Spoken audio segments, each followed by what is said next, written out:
Jerry's കിച്ചണിലേക്ക് എല്ലാവർക്കും സ്വാഗതം. ഇന്നൊരു അച്ചാർ ഉണ്ടാക്കിയെടുക്കുന്നതാണ് കാണിക്കാൻ പോകുന്നത്. ബബ്ലൂസ് നാരങ്ങ വെച്ചിട്ടാണ് ഇതുണ്ടാക്കിയെടുക്കുന്നത്. ചില സ്ഥലങ്ങളിൽ ഇതിന് കമ്പിളി നാരങ്ങ എന്നൊക്കെ പറയും. ഇതിൻ്റെ തൊലി നന്നായിട്ട് കളഞ്ഞെടുത്തിട്ട്, തൊലി തീരെ പെടാൻ പാടില്ല കേട്ടോ, നന്നായി കയ്പ്പ് വരും.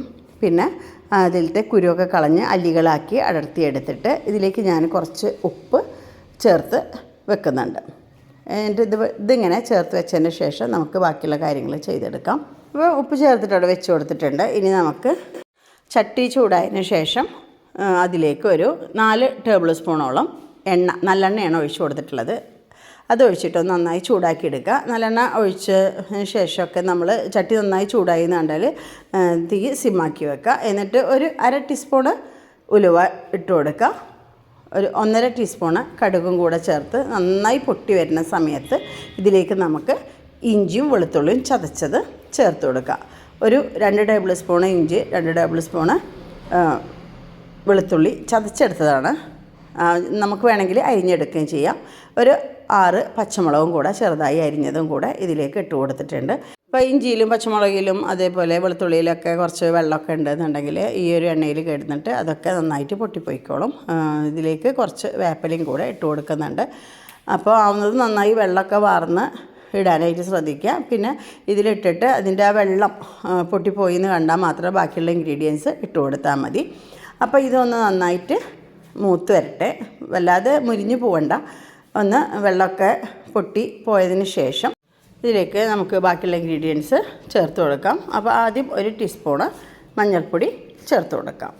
പിന്നെ 1.5 ടേബിൾ സ്പൂണ് മുളക് പൊടി ചേർത്ത് കൊടുക്കുന്നുണ്ട്. ഇത് ഈ നാരങ്ങ നന്നായി പുളിയുള്ളതാണെങ്കിൽ അതിനനുസരിച്ചിട്ട് എരിവ് ചേർത്ത് കൊടുത്താൽ മതി. ഇത് അധികം പുളിയില്ലാത്തൊരു നാരങ്ങയാണ് ഞാൻ എടുത്തിട്ടുള്ളത്.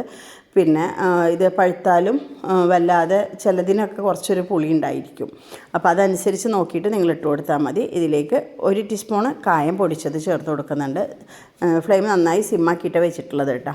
എന്നിട്ട് ഇതിലേക്ക് നമുക്ക് കടുകും ഉലുവയും കൂടെ പൊടിച്ച് വെച്ചതുണ്ടായിരുന്നു. അത് ഒരു 1.5 ടീസ്പൂണ് ഇതിലേക്ക് ചേർത്ത് കൊടുക്കുന്നുണ്ട്.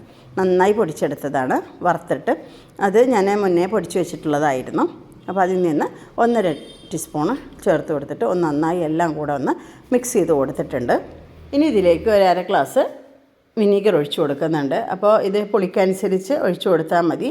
പിന്നെ കുറച്ച് ഇവിടെ അച്ചാർ ഉണ്ടാക്കി കഴിഞ്ഞാൽ അതിൽ കുറച്ച് ചാറുണ്ടാവണം. അപ്പോൾ അത് ഞാൻ ചാറോട് കൂടിയിട്ടാണ് ഉണ്ടാക്കിയെടുക്കുന്നത്. അപ്പോൾ നിങ്ങൾക്ക് അത്ര വേണ്ട എന്നുണ്ടെങ്കിൽ അധികം ഒഴിച്ച് കൊടുക്കണ്ട. പിന്നെ ഇതിലേക്ക് ഞാൻ കുറച്ച് ശർക്കര ചേർത്ത് കൊടുക്കുന്നുണ്ട്. അത് ആവശ്യമുണ്ടെങ്കിൽ മാത്രം ചേർത്ത് കൊടുത്താൽ മതി. മധുരത്തോടു കൂടെ കഴിക്കാൻ ഇഷ്ടമുള്ളവർക്ക് അത് ചേർത്ത് കൊടുക്കാം. പിന്നെ കുറച്ച് പുളിയൊക്കെ കൂടുതൽ ഉണ്ടാവുമ്പോൾ അത് ചേർത്ത് കൊടുക്കുന്നത് ഒരു പ്രത്യേക ടേസ്റ്റാണ്. പിന്നെ അത് വേണമെന്നുണ്ടെങ്കിൽ മാത്രം ചെയ്താൽ മതി. പിന്നെ ഇതിൻ്റെ ഒരു കയ്പ്പ് രസം മാറാനും അത് നല്ലതാണ്. അപ്പോൾ അങ്ങനെ ചേർത്ത് കൊടുത്തിട്ടുണ്ട്. അതൊക്കെ ഒന്ന് അലിഞ്ഞ് ചേർന്നതിന് ശേഷം നമുക്കിതിലേക്ക് നമ്മൾ എടുത്തു വെച്ചിട്ടുള്ള നാരങ്ങ ചേർത്ത് കൊടുക്കാം. ഇനി നമുക്ക് നേരത്തെ ആ നാരങ്ങയിൽ ഉപ്പ് ചേർത്ത് കൊടുത്തത് കൊണ്ട് ഞാനിപ്പോൾ ചേർത്തിട്ടില്ല. ഇനി ആവശ്യം തോന്നുകയാണെന്നുണ്ടെങ്കിൽ മാത്രം നമുക്ക് ചേർത്ത് കൊടുക്കാം. അപ്പോൾ നന്നായി തിളച്ച് വന്നിട്ടുണ്ട്. ഇനി ആ പാകത്തിന് ഉപ്പ് ചേർത്ത് കൊടുത്തിട്ട് ഫ്ലെയിം ഓഫ് ചെയ്തിട്ട് ഒന്നും കൂടെ മിക്സ് ചെയ്തെടുക്കുന്നുണ്ട്.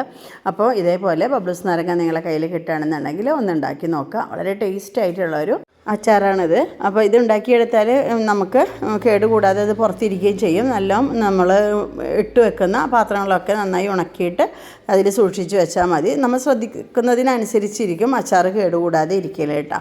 വെള്ളം നനവില്ലാതെ പിന്നെ പാത്രത്തിലാക്കി വെക്കുക. അതേപോലെ നമ്മൾ എടുക്കുന്ന സ്പൂണൊക്കെ നല്ല ഉണങ്ങിയതുകൊണ്ട് എടുക്കാൻ ശ്രദ്ധിക്കുക. അങ്ങനെയൊക്കെ ചെയ്താൽ തന്നെയാണ് അച്ചാർ കേടുകൂടാതെ ഇരിക്കുകയുള്ളൂ. ഈ ചാനൽ ആദ്യമായിട്ട് കാണുന്നവരുണ്ടെങ്കിൽ സബ്സ്ക്രൈബ് ചെയ്യാൻ മറക്കരുത്.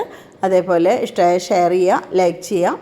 പിന്നെ നിങ്ങളുടെ അഭിപ്രായങ്ങളൊക്കെ ഉണ്ടാക്കിയതിന് ശേഷം കമൻറ്റ് ബോക്സിൽ അറിയിക്കാം. ഇത് പുളിയില്ലാത്ത ബബ്ലൂസ് നാരങ്ങ ആയതുകൊണ്ട് ഞാനിതിലേക്ക് ഒരു 2 ചെറുനാരങ്ങ നീര് പിഴിഞ്ഞെടുത്തത് ഉണ്ട്. അത് ഇതിലേക്ക് ഒഴിച്ചു കൊടുക്കുന്നുണ്ട്. എന്നിട്ട് എല്ലാം കൂടെ ഒന്ന് മിക്സ് ചെയ്തിട്ട് ഇത് ചൂടാറിയതിന് ശേഷം നമുക്ക് പാത്രത്തിലാക്കി വെക്കാം. അപ്പോൾ ഇതേപോലെ ഉണ്ടാക്കി നോക്കാൻ മറക്കരുത്. ഈ ചെറുനാരങ്ങ നീര് ചേർത്തതിന് ശേഷം ഒന്ന് നന്നായിട്ട് ഇളക്കി വെക്കുന്നുണ്ട് കേട്ടോ. പുളിയില്ലാത്തത് കൊണ്ട് നാരങ്ങയുടെ ഒരു രുചി വരാൻ വേണ്ടിയിട്ട് ഞാനൊന്ന് ചേർത്ത് വെച്ചതാണ്. അതൊരു പ്രത്യേക ടേസ്റ്റ് തന്നെയുണ്ട് ഇത് ചേർത്തപ്പോൾ കേട്ടോ. നന്നായി പുളി ഉണ്ടെങ്കിൽ അത് ചേർക്കേണ്ട ആവശ്യമില്ല. പുളിയില്ലാത്ത ബബ്ലൂസ് നാരങ്ങ കിട്ടിയാൽ മാത്രം ഇതേപോലെ ചെയ്തെടുത്താൽ മതി. അപ്പോൾ നല്ല ടേസ്റ്റോട് കൂടിയിട്ടുള്ള അച്ചാറാണിത്. മറക്കാതെ ഉണ്ടാക്കി നോക്കുക. ഇനി നല്ല റെസിപ്പിയുമായി അടുത്ത വീഡിയോയിൽ കാണാം.